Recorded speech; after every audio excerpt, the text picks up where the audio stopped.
first interview I did with a war vet was in 1997.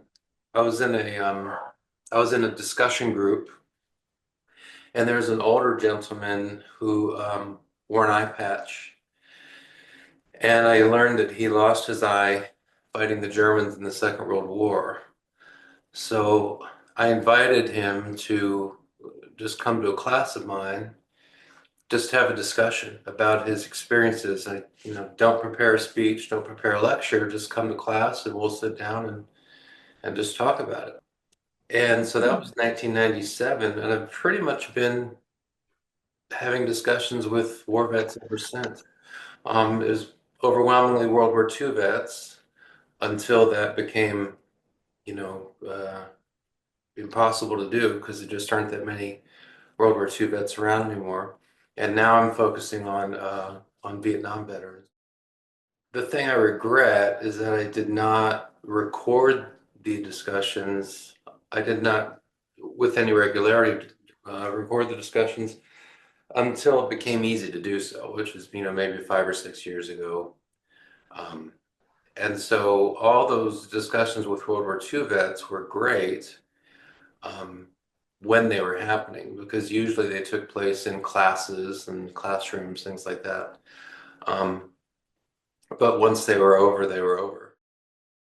What I learned about the World War II vets, because a lot of times, um, veterans are reluctant to share. What I learned with World War II vets is that if I pitched the invitation in terms of helping the next generation, sort of educating the next generation, I think once I figured that out, I don't think a single World War II vet ever declined a discussion. Because that generation, especially that generation maybe of military veterans, combat veterans, they had a sense of public duty, I think. And so once I figured that out, if I pitched the discussion to them in terms of public duty, then I'm not sure. I don't remember one ever declining an invitation after that.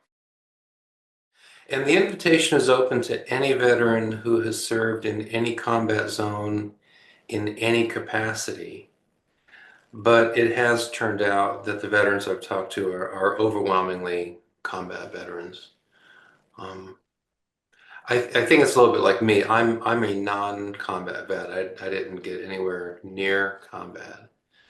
Um, and I think like a lot of other veterans, I don't, if somebody asked to interview me about my service, I think my honest response would be, wow. I, it's hard to imagine that I would have anything of interest at all. Um, so I think that's probably maybe the case with non-combat vets. I'm not sure, but I'm open. It's just so long as they served in a war zone in any capacity. I'm interested in talking about that. Obviously, I've learned a lot about, just focusing on Vietnam. I've learned tons about the war. So, I mean, there's obviously that practical point. Um, I guess one interesting thing to say just related to that is that I probably haven't read more than three history books about Vietnam, but I've read hundreds of memoirs and had, many hundreds of discussions with Vietnam vets. And so overwhelmingly what I've learned from Vietnam has been from veterans themselves. Um, and actually that's a point that I make to veterans. I tell them, don't leave your story to people like me, because I write books and, I'm a teacher, but I tell them, don't leave your story to people like me, tell it yourself. And yeah, so I've learned tons about the war. And I think at this point, it's hard for me to imagine that a veteran would say anything about any significant aspect of the war that I wouldn't know about.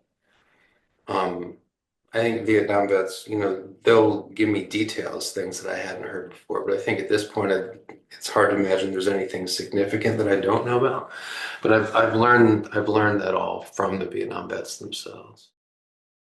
Just speaking of the project, what I've learned the most, and this sounds a little bit like a cliche, but it's the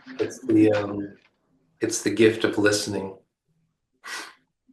The gift of listening. Um, If folks watch the discussions, in fact, I'm editing one right now. I'm just at the end of editing one that I just had last night. Um, there are a lot of pauses, and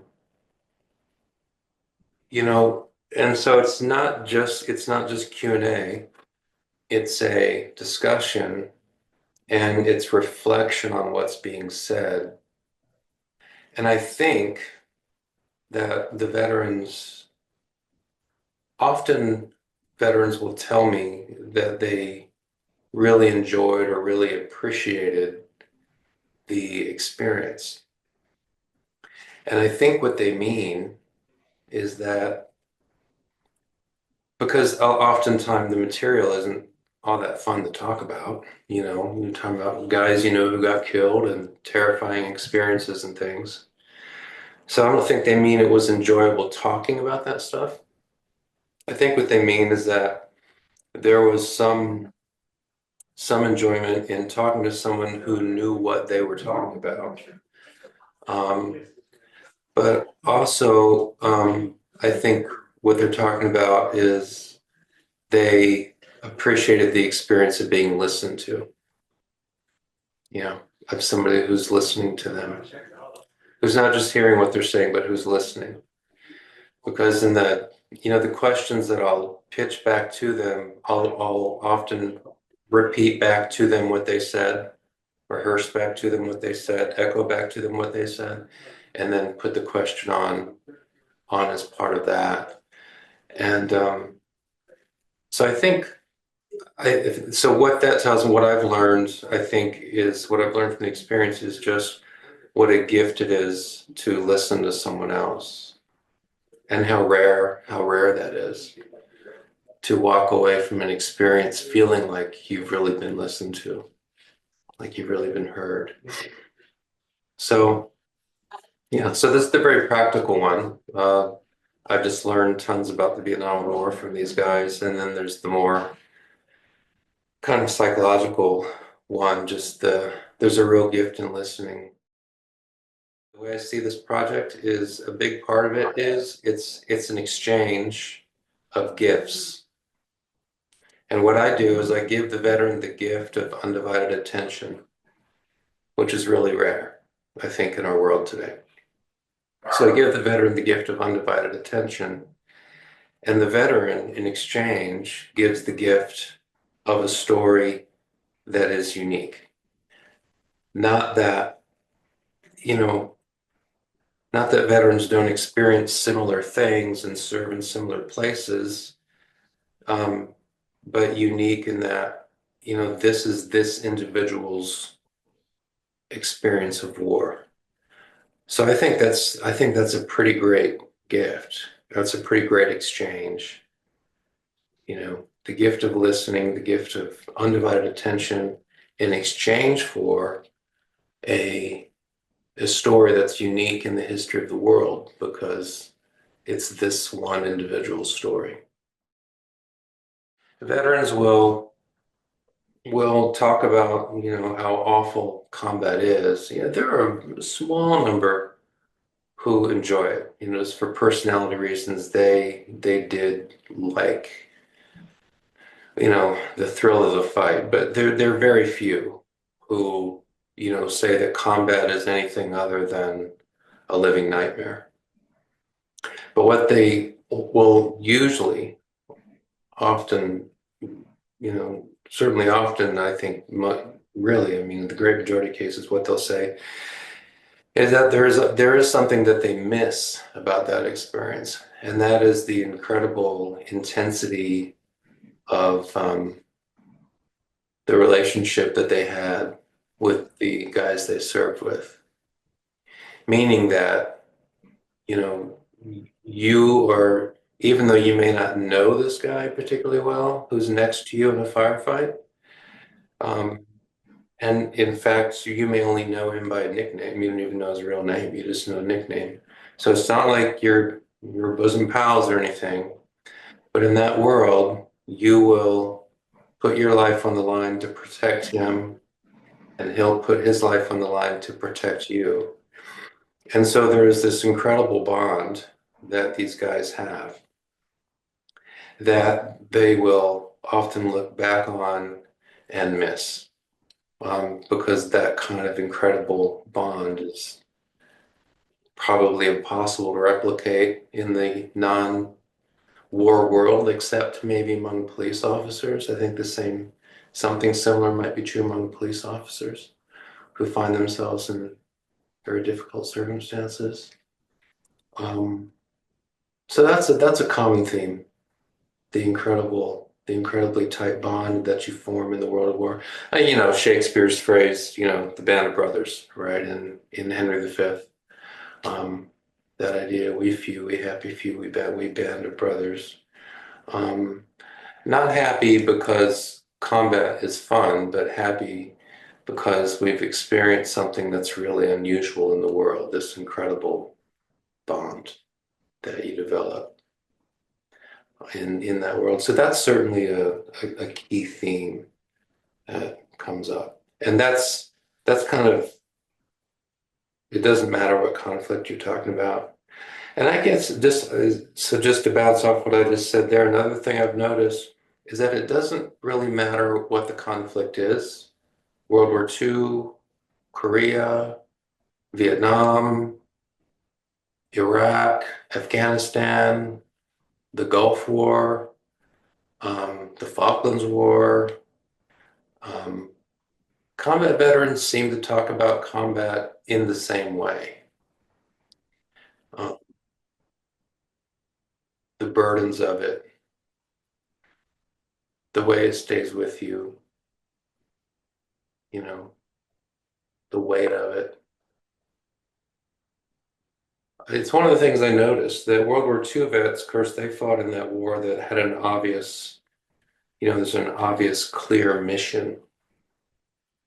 And so they have the advantage of looking back and saying, well, the war we fought, if there ever was such a thing as a war that needed to be fought, World War II was it. And so they have that advantage. Soldiers from Marines from Afghanistan, Iraq, Vietnam, they have a lot. It's very hard for them to understand what their wars were all about, what were the points of these conflicts. But it's interesting that when combat veterans who fought the Japanese or the Germans or the Taliban or the Viet Cong, um, war is equally hellish for all of them, if that makes sense. So that's one of the interesting things. And actually, I've noticed the same thing reading memoirs from the Civil War. Civil War guys talk about conflict pretty much in the same way. Talking to these Iraq and Afghanistan guys, there's an intensity of bitterness with these veterans, these combat veterans from Iraq and Afghanistan, because they're not evil. They're not, at least the Vietnam guys are able to say, well, there was a global fight against communism. And so, that was the rationale. So at least they can express the rationale. The Afghanistan and Iraq guys, they're like, we don't have any idea why we were there. I mean, we don't know. Why were we there? Why were we killing them? And why were we getting killed? We don't even know. And so I asked this guy who fought in the Falklands War, which also had a very clear mission. As you look back on your combat service in the Falklands War, do you feel like you have a little bit of an advantage, or you know, because at least you can express what the war was about, you know. These Iraq, Afghanistan guys are like, we don't even know. So you go through all of that and you kill. I had an interview with a female Iraq vet a couple weeks ago who wasn't really even trained for combat. She didn't have a combat job, but she ended up in a combat situation, ended up killing an Iraqi who ends up being like a 15-year-old kid. He's shooting at her. So you know. And so she's like, okay, well, I just killed some teenager. Um, and then she comes home, was like, but why was I even there? I don't even know why I was there, you know, and I just can't imagine how hard that is. You know, yeah, so there is an advantage if you're in a conflict where you say, well, yeah, war's terrible, but I know why we were there. I know what the mission was, and we can say the mission was accomplished. We have that. These Iraq, Afghanistan vets, they don't have that. The whole thank you for your service thing, veterans have different takes on that. Um, but I would encourage, I would not tell people to stop saying thank you for your service, you know, because it's a nice gesture and veterans recognize it as a nice gesture. But I would say I would recommend to non-veterans, you know, who want to express that, to look for ways to, you know, express something that will be received as genuine. Because a lot of the vets feel like it's just become a throwaway kind of line. So that's another thing that's come up. That's especially with the Afghanistan and the Iraq vets, right? Because these say, well, thank you for your service. And a lot of them are thinking, you know, service, you know, I mean, for what? And I'm like, you know what I'm saying? Like, what are you thanking me for? I don't even know why I was there.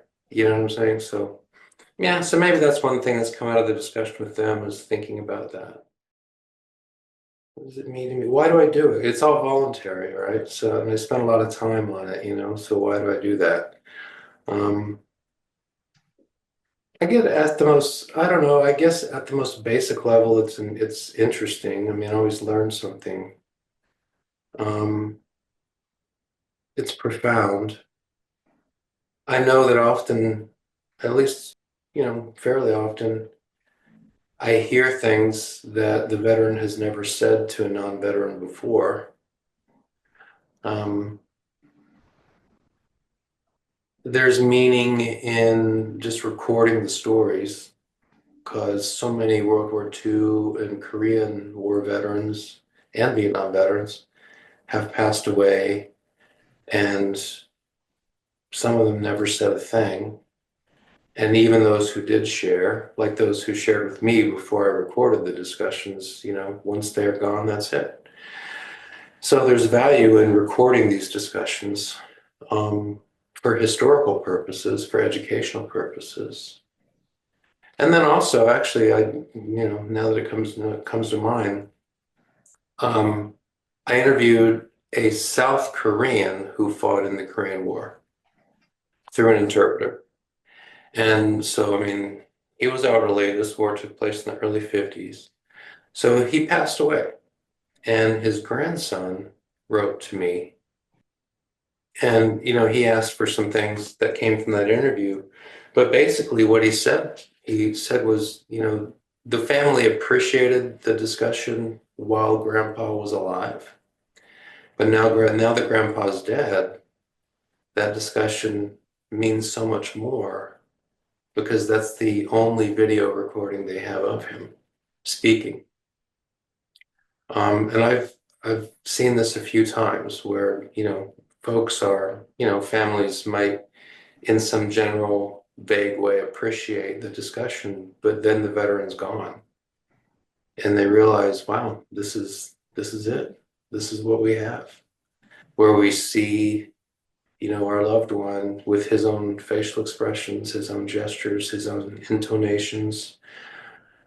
And so we get to hear his voice and remember what his voice sounded like. So there's importance in that too. I've always been very interested in psychology. Um, my discipline is history, but my students will tell you that my history classes often felt like psychology classes. Um, I was not a kind of history teacher that focused a lot on names and dates and let's be strict about chronology and things like that. I mean, all of that's important, but I was much more interested in the psychology of things, why people did what they did, what it was like to experience what they experienced, things like that. Father Time does his work and he always wins. And so, the Vietnam vets are at that age. We're losing Vietnam vets every day. Um, you know, in addition to age, they've got problems stemming from Agent Orange, used in Vietnam. So, Father Time's work is always underway, and so with the Vietnam vets, we're just the simple fact is we're running out of time. So I want to connect with as many of them as possible. I want to encourage the Iraq and Afghanistan vets to share. I think the Iran and Afghanistan vets are where the Vietnam vets were in the 80s and 90s, kind of hunkered down, not wanting to talk about it. Um, but their wars they're gonna come back. A lot of the Vietnam guys didn't want to talk until they retired. And then they find themselves with a little more time on their hands. They find themselves realizing they've got a lot more life behind them than they have in front of them. They're thinking about their lives, and a good number of Vietnam vets say they think more about Vietnam now than they did 20 years ago. Same thing's going to happen with these Iraq and Afghanistan vets, and so I really want to encourage the Iraq and Afghanistan vets to share their stories. Um, and then, I really would also love to talk with more veterans of the Falklands conflict that took place in 1982. It's a weird little war, Britain versus Argentina. But I'd like to talk to them. So I guess that would be it. Just an appeal to the vets to to share their stories.